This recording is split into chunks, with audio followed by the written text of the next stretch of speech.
comigo a sua Bíblia em Êxodo capítulo 12. Êxodo 12, versículo 13 e 23. Hoje nós começamos a campanha do sangue, onde nós vamos reivindicar, lembrar do poder, da autoridade. Vamos terminar essa campanha na Páscoa, no dia da Páscoa. Lembra sempre que uma semana antes da Páscoa, você vai levar para casa o pão ázimo para comer com a sua família, com oração, em comunhão, ou com aqueles também que quiser com você, não é? Êxodo 12, 13, e aquele sangue vos será por sinal nas casas, em que estiverdes vendo eu o sangue, passarei por cima de vós, e não haverá entre vós praga de mortandade, quando eu ferir a terra do Egito. Versículo de número 23.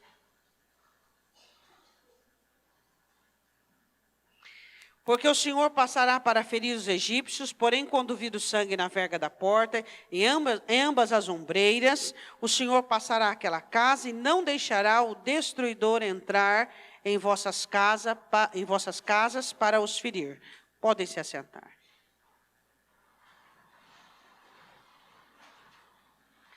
A ordem do Senhor para Israel era que o cordeiro fosse morto na medida da família. E esse sangue do cordeiro era passado com hisopo nos umbrais das portas. E quando o destruidor viesse para ferir os primogênitos do Egito, o destruidor veria o sangue e entenderia que aquele sangue na entrada, na porta da entrada das portas, ele veria o sangue e entenderia que dentro daquela casa foi um cordeiro morto. Diga amém. Dentro daquela casa houve um sacrifício. Dentro daquele lar houve alguém que obedeceu a Deus.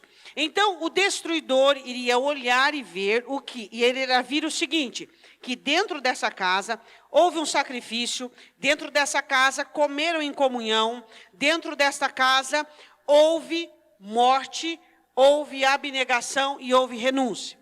Poderíamos falar de inúmeras situações que abrem brecha para o destruidor. Dentro da sua casa tem que existir alguém que morre. Você pode dizer amém? Senão não tem sangue. Se não existir dentro da sua casa alguém que está disposto a morrer, não há sangue do cordeiro. O sangue do cordeiro não é uma coisa mística, que você diz assim, eu estou coberto pelo sangue. O sangue do cordeiro é o respaldo da Escritura. Somos como ovelhas levados todos os dias no matadouro, morte. Quando você diz, o sangue de Jesus está sobre a minha vida, você está dizendo, todos os dias eu sou levado à morte, à abnegação e à renúncia. Quando você diz, o sangue de Jesus está sobre a minha vida, o que você está dizendo? Eu sou uma pessoa que eu tenho comunhão, eu não trabalho com rivalidades, eu trabalho com comunhão.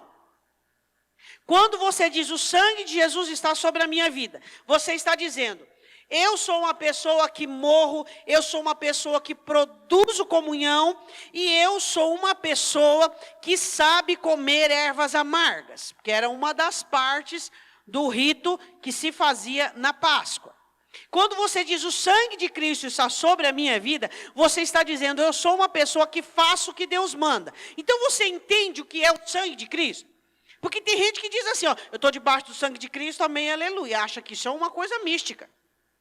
Estar debaixo do sangue de Cristo é estar todos os dias abnegando e morrendo. Estar debaixo do sangue de Cristo é uma pessoa que produz comunhão. É uma pessoa que sabe que tem que comer algumas ervas amargas na vida. É uma pessoa que não é fazedora de brecha, tapadora de brecha. Eu quero falar sobre 3 coisas que tira você de debaixo do sangue de Cristo.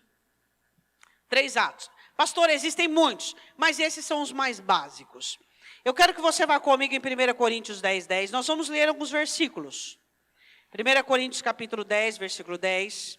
O apóstolo Paulo, ensinando o povo, ele dizia o seguinte, ele dando exemplo sobre Israel.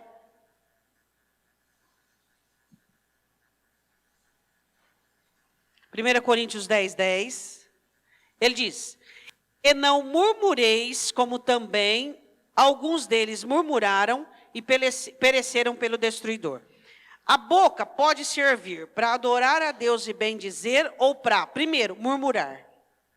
O que é murmurar? Você sabe o que é murmurar? Murmurar. A palavra murmuração vem de fazer barulho. Reclama do calor, reclama da chuva, reclama do asfalto, reclama do trabalho, reclama do casamento, reclama da televisão, reclama de tudo. Murmuração. A murmuração é uma prática que os crentes cometem não entendendo a abertura e a brecha que eles dão para o diabo. Tem gente que acha que brecha é só a prática do adultério, a prática dos vícios, a prática do roubo. Mas a prática da murmuração faz com que Satanás entre, que o destruidor entre. E a murmuração, ela começa a ser o quê? Um hábito na vida dos crentes. Os crentes começam a murmurar sem perceber que estão murmurando. Você sabe qual é o maior produtivo, o maior efeito produtivo de murmuração? Descontentamento. Todo descontentamento produz murmuração. E você sabe qual é o produtivo do descontentamento? Complexos. Toda pessoa com dificuldade, com complexidades, com problemas, elas são descontentes. Sendo descontentes, elas geram o quê? Murmuração. Vamos falar primeiro da boca. Segunda coisa, eu quero que você vá comigo em Provérbios. Vá lá. Primeiro que nós falamos, murmuração. Provérbios capítulo 6, versículo de número 12. Segunda coisa que a boca promove para trazer destruição é contenda. Você aplaca ou você afogueia? Contenda. Contenda dentro do lar, discussão, briga, contenda no meio do trabalho, contenda no meio da igreja, a boca promove contenda. Como você promove contenda? Com suspeita e dando abertura para o diálogo, para a maledicência, para aquilo que foi mal falado. Provérbios capítulo 6, versículo 12. O homem mau, o homem iníquo tem boca pervertida. Perverte. Acena com os olhos. Você já viu gente que tem mania de fazer gesto? O que mais? A cara dele você vê. A empáfia, a soberba, a maneira dele agir, a maneira dele expressar. Então ele é cheio de caras, de bocas, de olhos. Isso é maligno. Ele reprova com o olhar. Ele olha e ele não está reprovando algo reprovável. Ele está diminuindo. Ele está colocando aquela situação, aquela pessoa num julgamento e numa condenação. Ele diz assim: acena com os olhos, fala com os pés, faz sinais com os dedos. Há no seu coração perversidade, todo tempo maquina mal. Anda semeando contendas, por isso a sua destruição virá repentinamente, subitamente será o quebrantamento sem que haja cura. Então, primeira questão da destruição, boca. Primeiro, murmuração. Segundo, contenda. Seu filho está lá falando alguma coisa, seu marido está lá falando da mãe dele, e você não via a hora dele de descaracterizar a sogra, e você fala: é agora, é isso aí, bem, sua mãe é isso mesmo, e porque, você lembra aquela vez? O crente não é assim. Isso aí você está trazendo destruição para sua casa. Bem, não é bem assim. Não é desse jeito. As coisas não são dessa maneira. Nós somos pessoas que aplacamos a fúria, aplacamos situações, aplacamos circunstâncias. Quando abrimos a nossa boca para dar espaço para maledicência, estamos trazendo um lugar para espíritos malignos por meio da fala. Seu marido chega em casa falando mal do gerente, e você ouve e contribui com aquilo. O que você tem que fazer? Você ouve e pede a Deus sabedoria, ou você esposa, ou você marido, para que você possa levar aquela situação para um meio de descontaminar o seu lar, descontaminar a sua família. Mas não é bem assim. Imagina o peso que esse homem tem nas costas. Imagina a responsabilidade dele. Vamos orar por ele. Agora, os crentes escutam o mal e o que eles fazem? Eles dão abertura e brecha para uma contenda ainda maior. Eles dão lugar. Quando você percebe que a contenda está entrando pela boca de uma pessoa, você faz ela sair pelas portas do quê? Da sabedoria, da repreensão. Por quê? Porque se você dá vazão para aquilo, o seu lar tem um espaço para destruição. Quantas vezes, ao invés de você colocar a contenda para fora, você trouxe um espaço para destruição dentro do seu lar por meio da contenda? Nós somos aplacadores, nós somos pacificadores, nós somos pessoas inteligentes, não ganhamos nada com isso, não trabalhamos com Satanás, não dividimos território com o diabo, nós trabalhamos com Deus, e o Senhor trabalha para quê? Para limpar, para construir, para restaurar. Então as contendas não são assuntos que nós gostamos de fazer parte. Quantas pessoas abrem espaço para destruição por meio de contenda? Não somos disso. Nós somos pessoas que temos uma jornada, você pode dizer amém? Gente à toa é contencioso. Me desculpa o palavreado, mas essa é a verdade. A maior ocupação que eu e você temos é a nossa história e a nossa eternidade. Nós não temos tempo para contenda. Não temos tempo para jogar a conversa fora. Você se reúne lá no almoço, na sua casa, com a sua família. De repente o papo e a conversa começa a distorcer para a contenda. Opa, acabou o almoço, acabou o almoço. Acabou o almoço. Acabou a conversa sadia, acabou o almoço. Já vai levantando, quer mandar o povo embora, levanta, começa a tirar os pratos e começa a pôr os da sobremesa. A conversa virou para contenda, você já virou para maledicência, você já termina. Por quê? Porque você está abrindo espaço. Terceira situação. Provérbios 18, 7. Vai lá comigo. Vocês lembram sempre aquilo que gente sábia fala de Deus. Gente inteligente fala de planos. Não é verdade? E gente medíocre fala de gente. Gente sábia fala de Deus. Gente inteligente fala da própria vida, de projetos. E gente medíocre fala de gente. Quanto mais você falar do ser humano, mais a sua vida vai para trás. Faz corrente de 7 prece, de 9 prece, 2 vezes 9, 18 prece, 3 vezes 9, 27 prece, e a vida continua indo para trás. Por quê? Não fale de pessoas. Pessoas têm dono. Pessoas têm dono. Deus é o dono de todo mundo. Não fale de pessoas, pelo amor de Deus. Quando é que você vai aprender isso? Não fale de pessoas. Provérbios 18, versículo de número 7. A boca do tolo é a sua própria destruição. Os seus lábios um laço para a sua alma. Sabe o que é a boca do tolo? O tolo fala porque ele não aguenta o silêncio. Ele não aguenta o silêncio, e aí fica silêncio, ele vai falar. O que ele vai falar? Ele vai falar qualquer coisa. Sendo que a Bíblia diz que nós devemos falar aquilo que for bom para edificação. Aquilo que esclarece, aquilo que põe pingos nos is, aquilo que responde porquê separado. É isso que a nossa boca fala. A nossa boca fala aquilo que é bom para edificação. O que é proveitoso, o que é importante.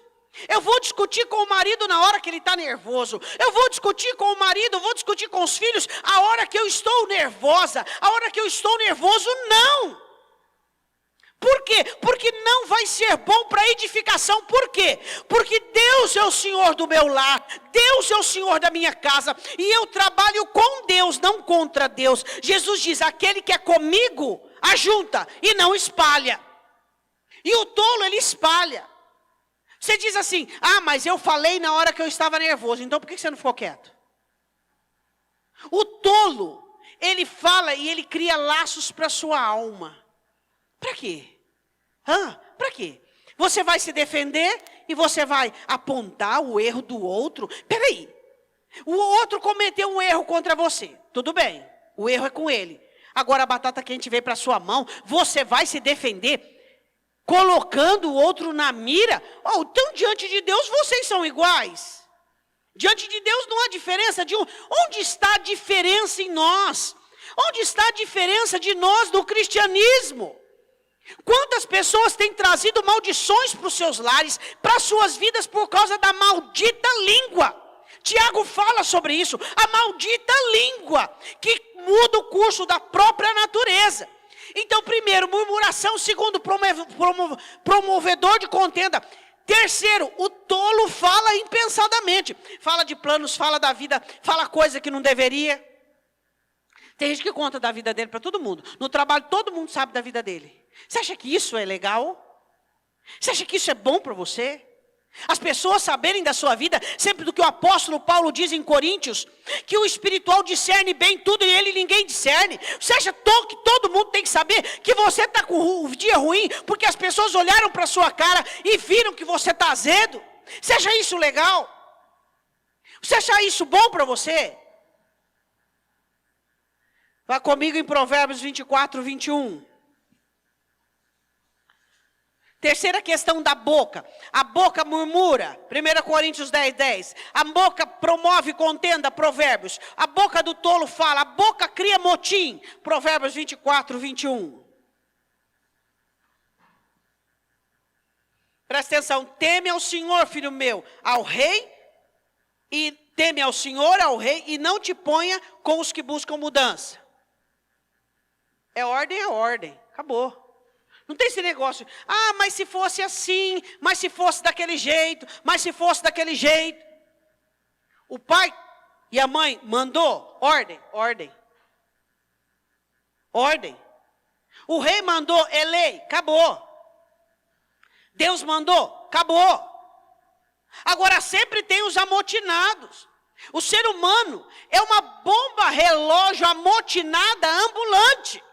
Por quê? Porque o ser humano quer contrariar tudo desde o Éden. O Senhor falou que eu vou ser como Deus. É verdade isso mesmo? Então eu vou provar para ver. Não tem gente que fala assim, eu vou provar para ver? Então vamos tentar provar o inferno para ver se a gente sai de lá.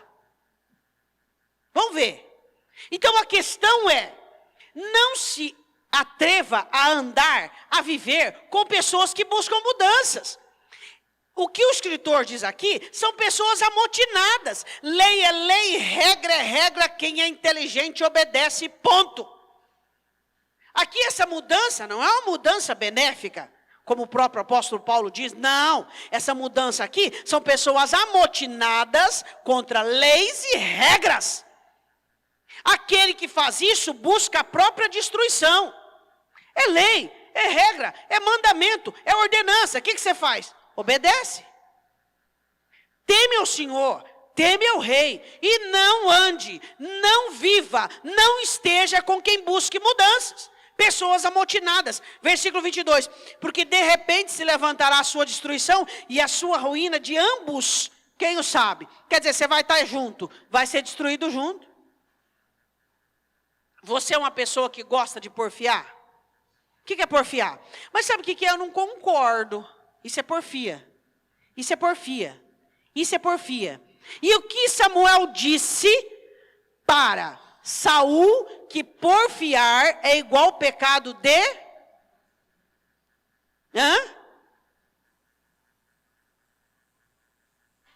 O que ele disse? Rebelião é pecado de feitiçaria. E porfia é pecado de idolatria. Ele diz... Quando você se rebela, Saul, você é igual um feiticeiro. E quando você porfia, você é igual um idólatra. Porfiar. Existem pessoas que estão num problema, eu vou te explicar aqui, olha aqui para mim. Você está passando por um problema. Aí você olha para você e você diz assim, nossa, eu estou assim apuradinho. Estou cheio de poder, estou cheio de unção. Eu estou lutando contra o problema. Pode ser que você está porfiado e não lutando. Quando que você está lutando contra o problema? Quando você está usando as armas de Deus, as ferramentas de Deus, quando você está debaixo da ação e do governo do Espírito Santo, quando existe paz em você, quando existe equilíbrio em você, quando você não quer ver o mal de ninguém, quando você não quer causar dano a nada. Agora, quando é que você está num problema e está todo afiado, todo amotinado, quando você tem ferramentas de raiva, de amargura, de rancor, quando você quer vingança, quando você estipula um prazo, eu vou dar até tal prazo, se não resolver, eu vou fazer isso, e você vive com ameaças. Você acha que esse realmente é o trabalho do Espírito Santo em um crente que está passando por problemas? Eu já vi crente que ele chegou para mim e disse assim: pastora, eu estou lutando contra o mal. Eu disse: não, você está amotinado, isso é rebelião. Olha as suas ferramentas quais são, olha os seus métodos quais são. Deus não te deu tais métodos, essas não são as ferramentas de Deus. Quando nós estamos lutando contra situações, quando nós estamos trabalhando em situações onde Satanás está de uma maneira invicta ou então operante, o que nós fazemos? As armas são de Deus, as ferramentas são de Deus, as ações é do Espírito Santo, existe paz, equilíbrio, segurança, existe em nós amor. E aí você vê um crente, que ele diz que está lutando contra uma situação, ele está raivoso, ele está indignado, ele está dando uma chance, eu estou dando um tempo para ver no que vai dar, eu estou olhando para ele e dizendo: olha bem o que você faz, porque dependendo do que você fizer, será a minha decisão. Você acha que isso aí é trabalhar de Deus, meu irmão? E o crente acha que é. Ele acha que é, ele acha que ele está trabalhando no poder do Espírito Santo e que ele está fazendo tudo que o céu deseja para ele. E aí você olha para ele e você diz: isso é motim, isso é semente maligna, isso não é ação espiritual. Não se atreva a aliançar-se com amotinados. Deus não trabalha com amotinados. Não esteja com os que buscam mudança. Tema o rei. Ele diz: leis e regras do país. Toda autoridade. Tema Deus. Diga amém. Terceiro e último da língua. Romanos capítulo 3. O apóstolo Paulo lhe repete. Romanos capítulo 3. Ele repete o que o escritor diz. Vamos ver lá em Romanos 3.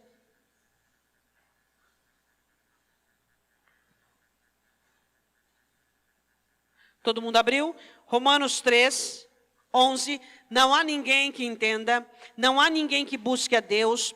Todos se extraviaram e juntamente se fizeram inúteis. Não há quem faça o bem, não há nenhum sequer. A sua garganta é um sepulcro aberto, com as suas línguas tratam enganosamente. Peçonha de áspide está debaixo dos seus lábios, cuja boca está cheia de maldição e amargura. Seus pés são ligeiros para derramar sangue, em seus caminhos há destruição e miséria, e não conhecem o caminho da paz. Não há temor de Deus diante dos seus olhos. Vamos analisar o texto que ele diz? O que sai da boca desse daqui? Vamos lá, ó. Vamos ver. Sepulcro aberto. Sabe o que é uma boca que é sepulcro aberto? Sepulcro fala do quê? De coisa velha, coisa morta. Gente que só fica falando do que foi. Só do passado. Daquilo que já foi. Já era. Tratam enganosamente com a língua. Usam o linguajar para dissuadir. Peçonha de áspide, veneno está debaixo dos lábios. Com a boca semeia. Cuidado com aquilo que você ouve. Você pode estar ouvindo coisas de pessoas que você acha que elas te amam. De pessoas que você acha que elas querem o seu bem. Cuidado com as coisas que você ouve. Cuidado com as coisas que você ouve. Peçonha mortal está debaixo dos seus lábios, cuja boca está cheia de maldição. Amaldiçoa você sem você perceber. Tira algo de si, um sentimento, e passa para você, sem você perceber. Quantas pessoas contaminadas com uma palavra, com uma frase, com uma consideração sobre um assunto. Sabe quem tem que ter a consideração absoluta sobre seus assuntos e a conclusão? Como é que é o nome dele? É o Espírito Santo de Deus, que Jesus disse que viria e falaria com você, e conversaria com você, e dirigiria você. E ele diz assim, olha: em seus caminhos há destruição e miséria. Então vamos lá, a boca é fonte de destruição, diga. Quando murmura, quando semeia contenda, quando fala ociosamente, quando é amotinada e quando vive no passado. Tá. Segunda fonte de destruição, o Senhor diz que pelo sangue de Cristo é a soberba. Pastora, quando é que eu vou vencer essa maldita? A soberba é uma grande fonte de destruição, pessoas fazem coisas. Quem se lembra quando Davi faz um censo em 1 Crônicas? Ele chega para Joabe e diz, Joabe, vamos contar o exército, o povo? Não faça isso. Não faça isso. Isso não vai ficar bom. O profeta olha para ele e diz assim, você agiu loucamente fazendo o censo. Davi se ensoberbece. E ele faz o censo. Então o Senhor propõe para ele a destruição de 3 formas. Então ele diz, Senhor, me dá 3 dias, cuja espada venha sobre o povo. E então diz a palavra do Senhor em 1 Crônicas, quando o anjo estava para destruir Jerusalém, já para consumir totalmente, o Senhor diz, para. A soberba, ela traz destruição. Muito cuidado com a soberba. Muito cuidado com ela. Um dos agravantes da soberba é que Deus se afasta do soberbo. Irmão, irmã, você tem que lutar contra a sua soberba. Assim como o seu corpo cuida e luta contra as infecções. Luta contra a soberba. Luta contra a soberba. Nada é teu. Nada é por sua causa. Alguma coisa é por sua causa? Nada é por minha causa. Tudo é por Ele. Ele é o centro. Às vezes você age como se você fosse o centro do seu universo. Você não é o centro. Quando é que você pensa que você é o centro do seu universo? Quando você passa por uma provação, você se rebela. Quando você passa por uma tentação, você se rebela. Quando você recebe uma bênção, você se ensoberbece. Nada tem a ver com você, nada tem a ver comigo. Quantos dias você já viveu sobre essa terra? Nós já vivemos alguns dias, alguns mais, outros menos. Nós estamos felizes porque estamos vivendo direitinho, amém? E logo, logo a eternidade nos chama, ou Ele volta e nós vamos estar com Ele. Como o Senhor falou conosco no domingo, estamos escrevendo uma linda história, porque somos bons copistas de Deus. A questão é a soberba. Tá, você diz, pastora, mas eu sou uma pessoa de princípio, eu também, mas meu princípio nunca pode estar acima da misericórdia. Pastora, mas eu sou uma pessoa de caráter. Opa, eu também. Eu sou uma pessoa digna, eu também. Só que a sua dignidade, o seu caráter, a sua idoneidade nunca deve estar acima do mandamento do Senhor, que diz, sejamos misericordiosos. Aí que pega. É aí que pega. Cuidado com a soberba. A soberba de diversas maneiras, diversos jeitos. Quero que você vá comigo em Oséias capítulo 7. Vamos lá. Ezequiel, Daniel, Oséias. Oséias capítulo 7, versículo 13. Cadê o barulho das Bíblias? Pastor, é um livro muito difícil. A hora que eu for ler, a senhora já leu. Não desiste, meu irmão. Tenta aí. Oséias, capítulo 7. Versículo de número 13. Ai deles. Abriram? Ai deles, porque fugiram de mim. Destruição sobre eles, porque se rebelaram contra mim. Eu os remi, mas disseram mentiras contra mim. E não clamaram a mim com o seu coração, mas davam uivos das suas camas. Para o trigo, para o vinho se ajuntam, mas contra mim se rebelam. Eu os corrigi, e lhes esforcei os braços, mas pensam mal contra mim. Eles voltaram, mas não para o Altíssimo. Fizeram-se como um arco enganador. Cai a espada os seus príncipes por causa do furor da sua língua. Este será o seu escárnio na terra do Egito. Vamos analisar o seguinte. O que esse texto fala sobre a rebelião? Nós podíamos aqui falar sobre a soberba 2 horas, 3 horas o dia todo. Mas vamos analisar só um pouquinho o que esse texto fala sobre a soberba. Ele diz assim, olha, presta atenção. Versículo 13. Fugiram de mim. Sabe quando o crente entra com aquela crise de frieza espiritual? Ai, não sei, não estou conseguindo orar, não estou com vontade dentro da igreja. Soberba, rebelião. não sei, não tenho mais quebrantamento, não consigo mais me quebrantar. A alma insurgiu contra ele, você não está identificando. Não tem vontade de orar, não tem vontade de ir na igreja, não tem vontade de ler a Bíblia. Soberba, que produziu rebelião. A sua alma está insurgida contra quem? Contra ele. E ele quer te quebrantar, e ele quer levar você ao arrependimento, e ele quer levar a você à contrição. Outra coisa ainda no versículo de número 13. Eu os remi, mas disseram mentiras contra mim. Quantas vezes você fala de uma situação, e essa situação é uma situação que Deus está sobre ela, que Deus está imperando, que Deus é soberano, e você está falando coisas que não sabe daquilo que você acha que sabe que está vendo. Não, porque onde já se viu? Porque Satanás, porque o diabo. Peraí, mas e Deus? Cadê Deus? Será que Deus está passeando, dando voltas ou dormindo? Quantas pessoas falam mentiras sobre Deus, falam coisas enganosas, achando que Deus está dormindo, pestanejando. Você acha que alguma vez, se você é de Deus, alguma situação da sua vida saiu dos trâmites e dos planos divinos? Se você disser que sim, então esse não é o Deus que eu conheço.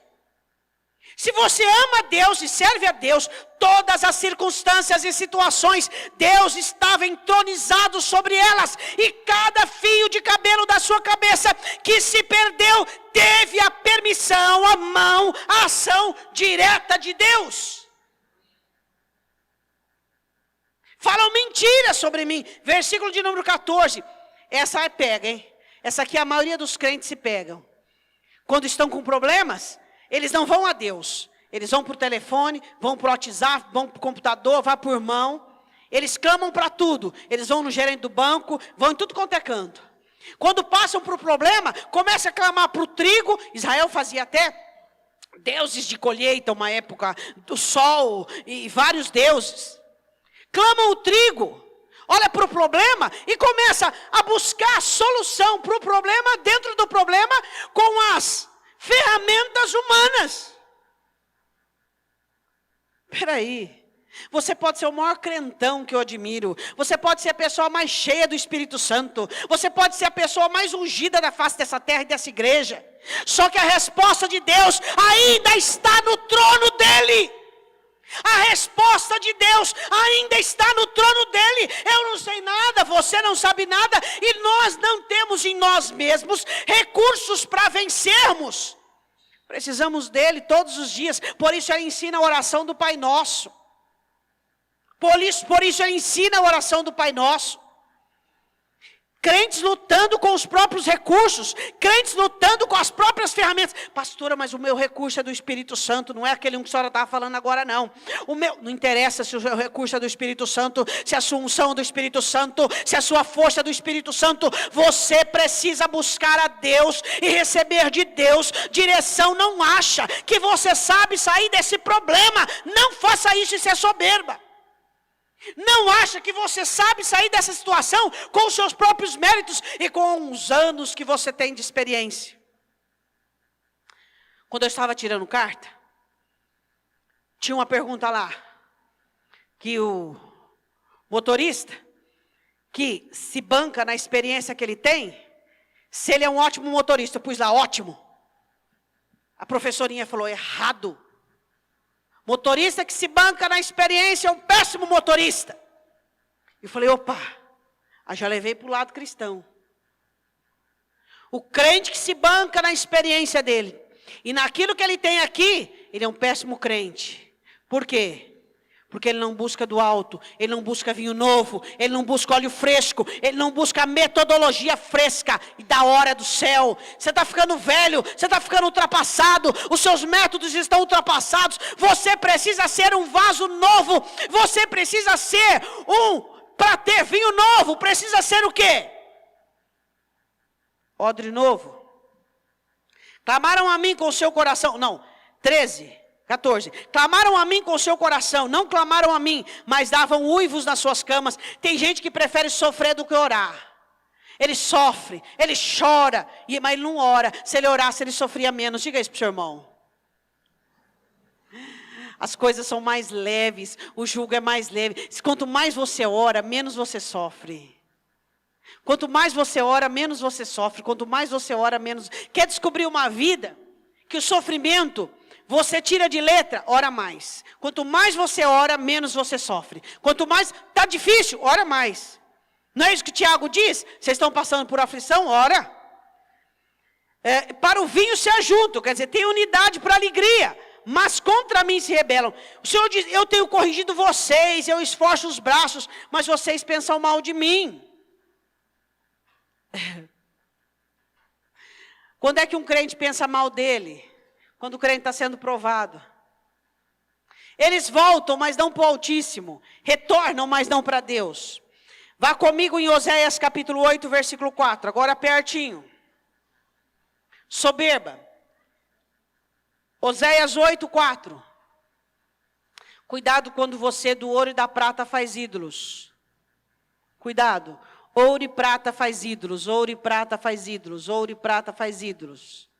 Tem crente que se ele fosse pobre ele ia para o céu. Mas como ele foi abençoado ele vai para o inferno.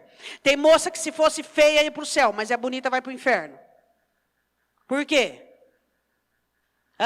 Tem gente que se fosse gorda ia para o céu, mas é magra, esbelta, vai para o inferno, porque usa o corpo para prostituição. E aí? Tem gente que se fosse pobre, o jovem rico.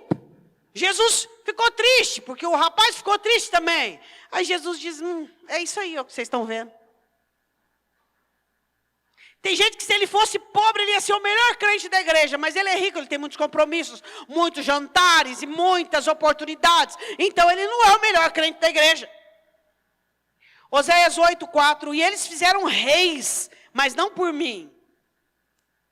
Quanto crente que faz rei, mas não por Deus? Ele mesmo governa a vida dele. Ele mesmo exerce a monarquia sobre ele. Ele mesmo exerce o domínio sobre ele. Constituíram príncipes, mas eu não soube. Da sua prata e do seu ouro fizeram ídolos para si, para serem. Do ouro e da prata fazem ídolos para serem destruídos. Tem gente que se ele vivesse na terra com uma família dificílima, dificinha. Tem mulher que se tivesse um marido difícil, ela ia para o céu. Uma família difícil ia para o céu. Mas tem uma família abençoadona, forgado, e só na forga. Bem, não vamos na igreja, vamos pegar um filminho hoje, vamos tomar um lanche. Aí não faz nada para dar certo. A coisa fica dura, hein? Fizeram ídolos do ouro e da prata que eu lhes dei. Cuidado para você não fazer dos bens que Deus te deu, das bênçãos que Deus te deu, motivações para se afastar dele. Isso é soberba. Isso é soberba. A bênção que Deus te deu. O salmista escreve no Salmo 119. Tu me fizestes bem para que eu amasse a sua palavra. Os benefícios que Deus te dá é para que você seja mais crente. Olha para o seu irmão e diga o quanto você é abençoado. Diga, muito, pouco ou suficiente? Você é muito abençoado? Pastor, eu tenho saúde, não me falta nada, eu sou o Salmo 23, o Senhor é comigo, eu sou uma pessoa que o Senhor me resgata, então você tem que ser o melhor crente dessa igreja. Você é? Não? Então está endividado, está devendo. Está devendo. A quem muito é dado, muito se lhe é exigido, está endividado. Abençoado no trabalho, saudável, regado de bênçãos. Hebreus 6, a terra que recebe chuva deve produzir erva proveitosa para aquele por quem é lavrada. Ou é só engordar, me dá, igual sanguessuga? O quanto você é abençoado e o quanto você é bênção. Lembra que o Senhor disse para Abraão, vou fazer de você uma bênção. A questão é fazer do ouro e da prata ídolo. Quando tinha um trabalhinho merreca era crente, agora recebeu um trabalhão bom, não é mais tão crente. Você já viu isso? Irmãos, Deuteronômio 8, o crente tinha que ler todo dia. O Senhor diz assim a Israel, olha, vocês cuidado quando vocês não entrar na terra, e vocês achar que foi o braço de vocês, e vocês se esquecerem de mim. Muito cuidado. Deuteronômio 8, o crente tinha que ler todo dia, até ele se converter nessa área de bênção. Por quê? Porque quando ele tinha sofrimento, tristeza, abandono, era um crente. Agora que tem, você sabe que eu não consigo entender isso? Você sabe por que eu não consigo entender isso? Eu não consigo entender isso por causa dessa pergunta. O que substitui Deus na sua vida? O que substitui Jesus na sua vida? O carro, o casamento, a família, a casa, o dinheiro, a saúde, os bens. Se nada disso substitui Jesus, então nada disso é rival para Jesus na alma. O carro te salva, família te salva, dinheiro te salva, saúde te salva, longevidade te salva. Então é por isso que eu não entendo. Você consegue entender que Jesus é único? Ele é o único que salva a sua alma. Sabia? Ele é o único que salva a sua alma. Você sabe por quê? Que Deus dizia assim a Israel: Israel, eu te fiz passar fome. Eu te humilhei, para que você fosse experimentado. Só que eu te fiz passar fome e te humilhei. E você não consegue ter isso como caráter, como uma ponderação na sua vida. Olha o que você passou e eu não deixei você morrer. Então olha aí, você tem agora, então, seja humilde. Nunca abandone a humildade. Nunca faça isso. Nunca abandone essa humildade. Nunca faça isso. O dinheiro não te dá o céu, o carro não te dá, a família não te dá, nenhum tipo de segurança te oferece isso, só o Senhor Jesus. E quanto mais você recebe, mais você tem que produzir. Amém? Oséias capítulo 4, versículo 6, última brecha sobre o destruidor. Primeira brecha que o destruidor entra são os lábios. Segunda brecha, a soberba. Terceira brecha, eu quero dizer uma coisa para você, a diferença do conhecimento bíblico e do conhecimento latino. Nós latinos, a nossa linguagem diz que conhecer é ter informações racionais. Como 1 mais 1 é 2, 2 mais 2 são 4. O conhecimento bíblico é uma palavra que fala de intimidade, relacionamento sexual. Conhecer o homem, a mulher, intimidade, um só, uma só carne, um só espírito. Esse é o conhecimento bíblico. Você não sabe nada se ainda não praticou. Regra geral.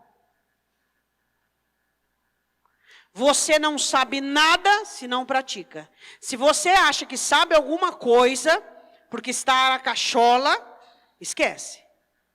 Paulo diz uma coisa impressionante aos soberbos, que estava na igreja levantando um motim de soberba. Ele diz assim, vamos resumir isso aqui. Ninguém pense mais de si do que deve. Vamos fazer o seguinte, cada um pensa de si segundo a fé que tem. Acabou. Resume isso aqui. Que tamanho é a sua fé? Então, você é o que a sua fé diz que você é. Não adianta achar que sabe, não adianta sabedoria humana, nada disso. Você é a fé que você tem. Então, o que você e eu precisamos entender, que o que sabemos é aquilo que tem nos libertado. E conhecereis e a verdade vos. Então, se eu conheço a verdade, ela não é para o próximo, ela é para me libertar em primeiro lugar. E essa libertação, como o apóstolo Paulo diz em Coríntios, cumprida a obediência em vós, vai sair para fora. Então, conhecimento, eu fiz 3 cursos de teologia.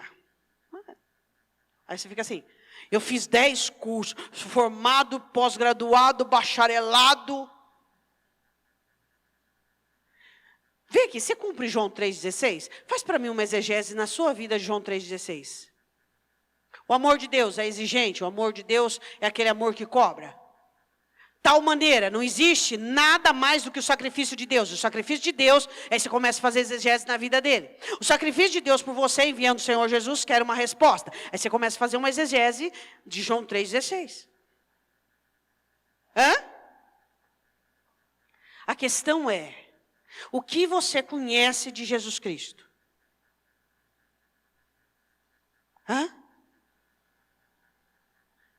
Qual é o farisaísmo dentro da igreja? É achar que Deus gira em torno, a Bíblia gira em torno e que ele é alguma coisa. Esse é o maior farisaísmo dentro da igreja.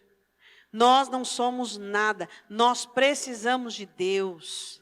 Todos nós não somos nada. E quanto mais nós crescemos, e quanto mais conhecemos a Deus... Você quer ver um crente que conhece a Deus? É o crente que sabe que não é nada. Qual é o maior crente aqui na igreja que conhece a Deus? Qual é o maior crente de maior conhecimento aqui? Você sabe quem é? É aquele que aplica o que Tiago diz, capítulo 4. Lamentai e chorai a vossa miséria, transforma a vossa alegria em pranto e o vosso gozo em tristeza, confesse a vossa miséria diante dele. Esse é o crente que sabe mais aqui, que sabe que ele não é nada, que Deus é tudo. Esse é o maior conhecimento, eu não sei outro conhecimento maior na Bíblia. Esse é o maior conhecimento que existe. O Espírito Santo te mostrando suas falhas, suas debilidades, o quanto você precisa de Deus, o quanto você depende de Deus, o quanto o amor por Jesus Cristo é salutar para a sua alma, o quanto o seu quebrantamento empodera a sua alma de humildade, de submissão. Sua alma é empoderada, já que está na moda essa palavra, a sua alma é empoderada de submissão, olha que beleza, empoderada de submissão.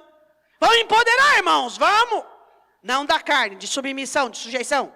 Tem palavra que fica na moda, né? Vamos empoderar, vamos empoderar. Então vamos empoderar, vamos lá. Vamos empoderar de submissão, de humildade, de subserviência a Cristo. Esse é o maior empoderamento, porque é o poder do Espírito Santo de Deus em nós. O meu povo foi destruído porque faltou conhecimento. Onde é que falta conhecimento de Deus? Quando Satanás tem brecha na nossa vida, para que nós façamos coisas que não agradam a Deus, achamos que somos capazes, que somos suficientes, achamos que sabemos alguma coisa. Abandona a criança, já viu um crente abandonar a criança que tem dentro dele? Jesus diz, quem não for como um menino, não pode herdar no reino dos céus. Sabe que a única criança permitida dentro de você, é aquela que sabe que o pai está certo, aquela que sabe que o pai é verdadeiro, aquela que depende do pai 100%, aquela que ouve o pai e admira a palavra que sai da boca do pai, é aquela que busca a presença do pai, como Jesus olha para Nicodemos e diz assim, se você não for como uma criança, a única criança permitida dentro de nós, é aquela que Jesus Cristo diz sobre a dependência do pai, sobre a filiação com o pai. Irmãos, para que você quer ser alguma coisa? Para que você quer saber alguma coisa? Para que você quer defender você? Para que você quer mostrar?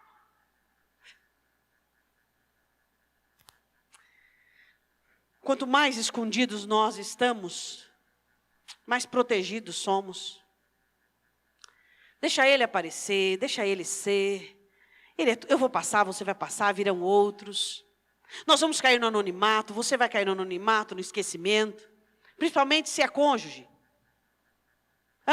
Mas que bom que nós estamos formando uma história. Que bom que nós temos aprendido que Deus é tudo e que Ele pode tudo. E nós amamos, a nossa alma ama a soberania de Deus. E nós nos rendemos à soberania de Deus. E quando você vê Satanás pintando, bordando e tricotando, você olha para Deus e diz assim, Senhor, o Senhor é soberano sobre essa situação. Nunca perdestes a soberania. E você não fica arrancando os cabelos e desesperado. E você olha para a sua alma e diz, minha alma, volta para o seu repouso, porque dele pertence a honra, o poder e toda a glória. O meu povo foi... Você conhece? Quando você conhece a Deus? Sabe quando é que você vê o seu conhecimento? As suas atitudes é que diz o quanto você conhece a Deus. Você conhece que Deus é amor? Você conhece que Deus é soberano? Você conhece que Deus é justiça? Você conhece que Deus se ira? Igual crente, você conhece a Deus, você não tem temor, como é que você conhece a Deus? Você conhece a Deus, mas você vive do jeito que você quer, você vive numa monarquia humana, você levanta governos para tudo na sua vida. Como é que você conhece a Deus? Deus é soberano. Você conhece a Deus? Deus é onisciente, e você fica lutando para provar. Deus sabe tudo. Duas pessoas disseram para Deus, tu sabes tudo. Deus olha para Ezequiel e diz assim, Ezequiel, olha aqui, ó. Está tudo osso, um vale de osso seco. Isso aqui tem vida? Tem chance? Senhor, tu sabes. O outro, Tu me amas, Pedro? Terceira vez. Senhor, tu sabes. Ele sabe tudo. Ele sabe tudo. Ele conhece seu coração e sabe o que vai poder ser feito nessa terra e não. Ele sabe tudo. Então para de ficar esquentando a cachola. Esquenta o joelho em vez de esquentar a cabeça. Pastora, minha cabeça está quente. O joelho tem que estar quente. O joelho que tem que estar aquecido pelo toque com o solo. Não é a cabeça quente, é o joelho quente. De submissão, de prostração, de dependência de Deus, de aniquilação, de tudo aquilo que tem vindo sobre a sua vida, como uma avalanche de preocupações. 3 coisas que abrem brecha para o destruidor. Qual é a primeira? Boca. Segunda, soberba. Terceira, falta de conhecimento. Conheça Deus. Prossiga em conhecê-lo. Acordar de madrugada para ir no banheiro? Faz uma visitinha ali no lugar de oração. Dobra o seu joelho no chão. Mesmo que for 10, 15 minutos. Aí vai aumentando para meia hora. Senhor, eu estou aqui. Senhor, eu estou aqui. O Brasil inteiro, a maioria do Brasil inteiro, no Japão não, Senhor. Mas o Brasil inteiro, todo mundo está dormindo, a maioria. Mas eu estou aqui, porque eu tenho sede de Ti. Eu quero Te conhecer. Senhor, eu quero Te conhecer. Eu quero saber. Senhor, ministra para mim a Sua palavra. Me dá mais a Sua palavra. Me explica a Sua palavra. Fala para mim como Tu fazias, Senhor. Tu davas os Teus discursos. Mas quando chegava para os seus discípulos, Senhor, nos explica. O Senhor explicava a palavra e o Senhor dizia que queria falar muita coisa. Mas que aí o Espírito Santo não podia, mas o Espírito Santo ia falar agora. Fala Espírito Santo para mim. Conta para mim coisas. Fala para mim sobre Jesus. Você já chegou para o Espírito Santo e disse, Espírito Santo, a palavra de Deus dizia que o Senhor ia falar para mim de Jesus, ia contar para mim sobre Jesus, ia glorificar Jesus. Conta para mim de Jesus. Fala para mim de Jesus, conta para mim sobre Ele. Fala para mim, fala ao meu coração, ministra ao meu coração. Essa sede, essa avidez por conhecer a Deus. Por conhecer a Deus, por conhecer a Deus. Sua vida vai ficar mais fácil, menos pesada, a cabeça vai ficar menos quente. Você vai ficar menos louco. De louco todo mundo tem um pouco, não é verdade? Você vai falar que você não tem um pouquinho de loucura. Todo mundo tem um pouquinho. Tem ou não tem? Todo mundo tem. Vai falar que você não tem, você é o anjo aqui no nosso meio. Todo mundo tem um pouquinho. De neura, de neurose, de loucura, todo mundo. Agora, se nós buscarmos o conhecimento de Deus, nós vamos ficar menos louco, menos neurótico. Porque nós vamos ficar mais tranquilos. Nós vamos ficar mais pacificadores, mais em paz. Mais em paz. Os discípulos estavam todos perturbados. Jesus morreu. Quando conheceram que Ele está vivo, paz seja convosco, Ele está vivo. Quando você conhece, tudo fica no lugar. Oséias capítulo 4, versículo 6. O meu povo foi destruído, porque lhe faltou o conhecimento. Porque tu rejeitastes o conhecimento, quer dizer, o que o Senhor está falando? Não faltou da fonte. Diga, o conhecimento não falta da fonte. Ele falta por rejeição. Ele é preterido. Quando você pretere o conhecimento? Quando você prefere outra coisa. Também eu te rejeitarei, para que não seja sacerdote diante de mim. Visto que te esquecestes da lei do teu Deus, também me esquecerei dos seus filhos. Sacerdócio. Pedro diz que nós exercemos o sacerdócio hoje porque entramos diante do Senhor para poder colocarmos a nossa vida, para poder buscarmos resgate de nós mesmos, buscarmos resgate das nossas misérias, resgate das nossas situações. E então, quando nos falta conhecimento, falta o exercício de mudarmos, de transformarmos, de buscarmos restauração para a nossa vida. De 0 a 10, o quanto você conhece a Deus? Pastor, eu estou engatinhando. É isso aí mesmo, todos nós estamos. Só que tem gente que engatinha numa escada rolante. Não sai do lugar. Que tal você engatinhar no caminho que é Jesus? Já viu? Vamos supor uma escada rolante que é de rampa. E aí você engatinha na escada rolando, não sai do lugar. Não sai do lugar. Vamos caminhar, vamos engatinhar em terreno sólido, no caminho que é Jesus Cristo. Vamos percorrer o caminho, vamos crescer, vamos amadurecer. Vamos exterminar a força do destruidor. Satanás entra para destruir quando falta conhecimento, fazendo com que as pessoas se percam em toda a trajetória de milícia cristã. Dá para repetir isso? Resumindo, quando você não tem conhecimento de Deus, você não sabe trabalhar nas lutas e batalhas contra o inimigo. O crente deixa o diabo destruir quando ele não guarda a boca, porque as nossas palavras são ferramentas para fabricar bênção ou maldição. Satanás trabalha com a soberba. Por que a soberba destrói? Porque ela afasta Deus de você. Afastando Deus de você, você fica exposto. Então vamos explicar aqui o caldo. Primeiro, por que a boca traz Por que a boca traz destruição? Porque a boca abençoa ou amaldiçoa. Então, se você usa a boca para amaldiçoar, vai vir destruição. Por que a soberba destrói? Porque afasta Deus de você. Então, fica espaço, fica indefeso. Por que a falta de conhecimento destrói? Porque você não sabe o que faz, quando faz e como faz. E aí destrói. Então vamos começar o culto. Eu comecei o culto agora. Boa noite, irmãos, graça e paz. Eu vim aqui dizer para você, vou pregar em 3 minutos. Eu vim dizer para você que Satanás é o destruidor e que ele age com espíritos malignos de destruição. E 3 coisas destroem o homem. Primeiro, destrói o homem. O que destrói o homem é a boca. Porque quando você fala, você amaldiçoa a sua vida e você traz destruição. Segunda coisa é a soberba. Porque lá em Hebreus está escrito e que Deus se afasta do soberbo. Então a soberba destrói, você fica aberto. Terceira coisa que destrói o homem é a falta de conhecimento, porque não se tem habilidade bilicosa, então não se sabe trabalhar. Amém, irmãos? Vamos nos colocar de pé, vamos orar, vamos embora para nossa casa.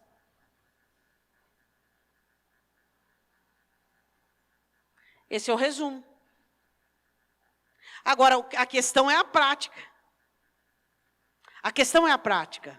É a prática de se humilhar para vencer a soberba. É a prática de fechar a boca. É a prática de buscar conhecimento de Deus para não dar brecha para Satanás. Agora, pergunta para o seu irmão: tapador de brecha ou fazedor? Soberba, fazedor de brecha. Boca aberta, fazedor de brecha. Sem conhecimento, fazedor de brecha. Vamos nos colocar de pé.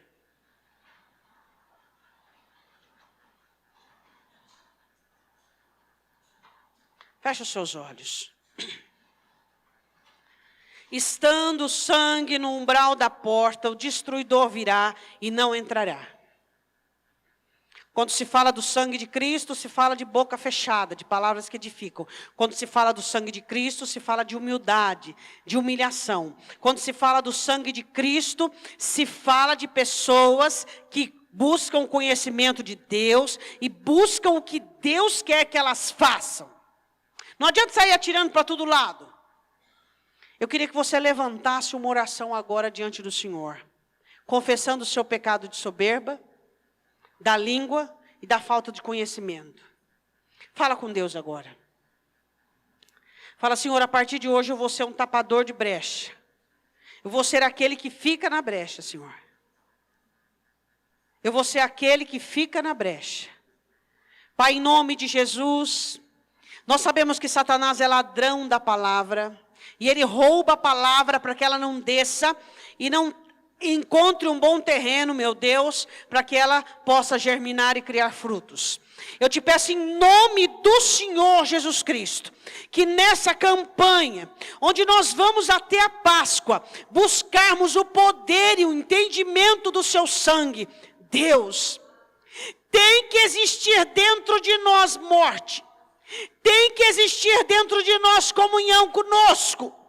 Tem que existir ervas amargas, meu Deus, para que o inimigo possa vir aos umbrais da nossa alma, que ali tem morte, ali tem um crente que abnega, que renuncia, ali tem um crente que sabe a carregar a cruz, ali tem comunhão, não tem motim. Não tem motim, Deus, mas tem comunhão. Eu quero que você comece a colocar diante de Deus agora, em nome de Jesus, se existe algum motim dentro de você. Se você sabe a vontade de Deus, mas a sua alma está fazendo outra coisa, eu quero que você confesse agora em nome de Jesus Cristo. Se você nessa noite é pego em uma situação onde o seu coração está corrompido em fazer algo que não é de Deus, mas você sabe, o Espírito Santo está te dizendo o caminho, o Espírito Santo está dizendo para você, mas o seu coração diz, não, eu já dei todas as chances, e o Espírito Santo está dizendo para você, quantas chances Deus já te deu, quantas chances eu já te ofereci. Quem sabe o Espírito Santo está dizendo para você, contra aquilo que você está dizendo, mas eu preciso ser feliz. O Espírito Santo diz, não, você precisa ser obediente. Você está dizendo, mas eu preciso de solução. O Espírito Santo, não, você precisa de submissão. Assim você, com essa soberba, você não vai encontrar solução. Você pode ouvir a voz do Espírito Santo falando contigo nessa noite. Você pode ouvir a voz do Espírito Santo contrariando a voz da sua alma, que está toda fermentada e fomentada por razões particulares, onde a razão da sua alma está inibindo a prática da palavra. Eu quero que você agora repreenda em nome de Jesus toda ação diabólica, toda ação maligna de Satanás dentro da sua alma. Levanta a sua voz agora e diga, Senhor, eu repreendo em nome de Jesus Cristo toda ação maligna de Satanás dentro da minha alma, toda implicação satânica, todos os dardos inflamados do maligno sobre a minha mente, toda fortaleza na minha mente, onde eu não consigo aceitar a voz do Senhor na minha vida. Senhor, eu quero derrubar agora, eu quero ser o destruidor, eu quero destruir, como tu disseste a Jeremias, eu te levanto para construir e para destruir, como diz o apóstolo Paulo, destruindo toda a fortaleza que é contra o conhecimento de Deus. Diga ao Senhor agora, eu quero destruir toda a ação do inimigo contra a minha vida, contra a minha família, contra a minha mente. Eu quero destruir agora toda oposição de Satanás contra o meu crescimento, contra o meu amadurecimento.